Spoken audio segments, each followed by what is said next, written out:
안녕하세요. 아는 게 돈이다 한량입니다. 자, 기초수급자나 또는 기초연금 이거 하나만 받으시는 분들이 있는데 똑같은 5천만 원 재산이라 하더라도 기초수급자는 월 300만 원 소득으로 잡히고요.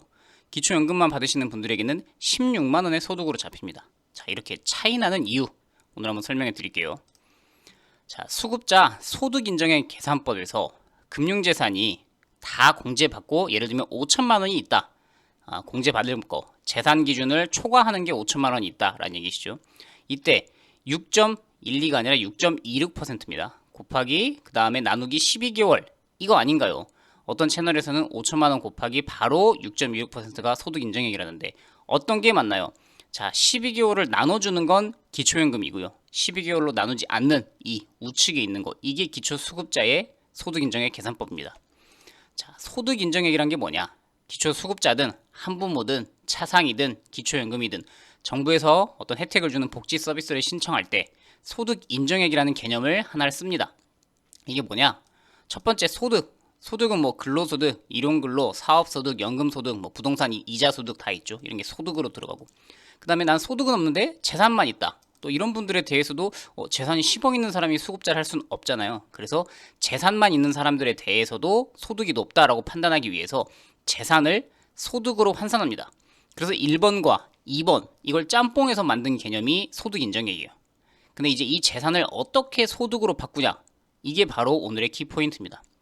일정 재산까지는 공제를 해줘요. 그래서 서울은 9,900, 뭐 경기도는 8,000, 광역시는 7,700, 그 외 지역은 5,300까지는 그냥 빼줍니다. 바로 소득으로 환산하지 않고 그냥 그 정도 재산은 가지고 있어도 됩니다. 라는 기준을 설정해 두고 없는 것으로 쳐요. 자, 그런데 이제 넘을 때 공제해주는 기준을 넘어갈 때부터는 이제 바로 소득으로 환산되기 시작해요. 그래서 오늘의 질문자님도 그 내용을 잘 알고 계시죠? 금융재산이 다 공제받고 나서도 5천만 원이 있다고 가정했을 때 그러니까 예를 들면 경기도 8천만 원까지가 재산인데 나는 뭐 1억 3천이 있는 거예요. 그럼 8천만 원을 빼고 나서도 5천만 원이 초과됐죠. 그럼 그 초과되는 재산에 대해서는 소득으로 이제 환산을 시작합니다. 이때 기초수급자는 집은 부동산 같은 경우에는 살고 있는 집에 대해서는 1.04를 곱하고 그냥 일반 재산 땅이나 자동차는 4.17을 곱하고 예금은 6.16을 곱하고 다 달라요. 근데 이게 나누기 12개월을 하지 않고 그냥 곱하는 순간 바로 끝입니다. 근데 기초연금은 퍼센테이지가 다르죠. 4%를 곱하고 나누기 12개월을 해요. 그렇기 때문에 아까 5천만 원이 초과된 경우에 수급자인 경우에는 월 300만 원 있는 소득으로 환산을 한다. 선생님 소득이 없으시다고요? 그런데 재산이 5천만 원 초과되셨네요. 그럼 선생님은 월 소득 300만 원짜리 소득지 있는 사람으로 간주하기 때문에 기초수급자는 탈락입니다. 근데 똑같은 재산이라 하더라도 5천만 원이 초과되셨어요? 그러면 나누기 12개월을 하니까 월 16만 원 소득자로 간주합니다. 훨씬 더 기준이 완만하죠. 기초연금 쪽이. 그래서 또 내용을 기준을 아예 설명을 해드리면 수급자가 어떤 재산을 가지고 있냐에 따라서 환산율이 다르죠. 1.04, 4.17, 금융재산은 6.26, 자동차는 기준에 안 맞는 자동차가 뭐 500만 원짜리 차가 있다. 그럼 월소득 500만 원, 100%로 소득으로 환산이 됩니다. 바로 환산하는 게 아니라 공제, 일정한 재산까지는 빼준 다음에 그게 넘어가면 그때부터 환산을 시작해요. 부양의무자는 본인 살고 있는 집은 1.04, 나머지는 그냥 바로 2.08, 딱 2배죠. 이렇게만 판단을 받습니다. 근데 말씀 주신 12개월로 나누는 경우는 기초연금일 때만 그렇습니다.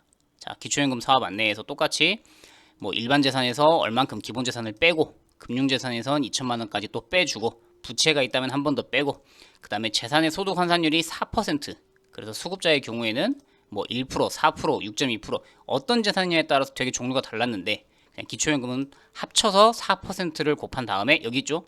나누기 12개월 12개월로 나누기 때문에 그 값이 크게 차이가 납니다. 그래서 똑같이 5천만 원이 넘어갔다라고 가정을 해보면 5천만 원일 때 수급자의 경우에는 6.26%를 곱하는 순간 이게 바로 월소득 313만 원의 소득자군요. 이렇게 판단을 받아요. 그래서 예금이 많은 분들은 아무래도 수급자 되기가 더 어렵겠죠. 환산율 곱하는 퍼센테이지가 더 크기 때문에. 똑같은 5천만 원이라 하더라도 집을 갖고 계신 분은 6분의 1의 소득으로 환산하기 때문에 훨씬 더 통과 가능성이 높죠.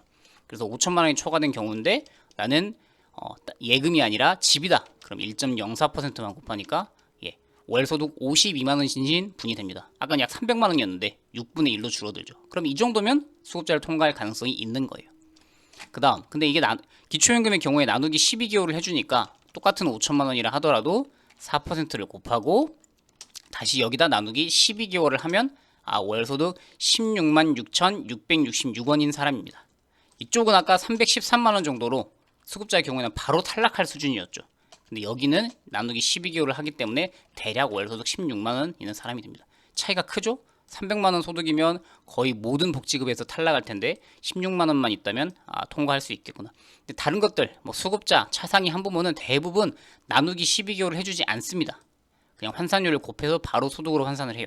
기초연금의 경우에는 아무래도 기준도 완만하고 전체 65세 이상 노인의 하위 70%를 다루기 때문에 이때는 나누기 12개월을 해서 대부분 뭐 몇 천만 원, 몇 억 있다고 하더라도 기초연금을 받는 경우가 그래서 많은 겁니다. 그래서 오늘의 질문자님, 수급자 소득인정의 계산법에서 6.26%를 곱하는 거 나누기 12개월을 해주진 않습니다. 기초연금의 경우에만 해준다 라고 보시면 될 것 같아요. 도움이 되시길 바라고 또 다른 유용한 정보 있을 때 찾아오도록 하겠습니다. 안녕히 계십시오.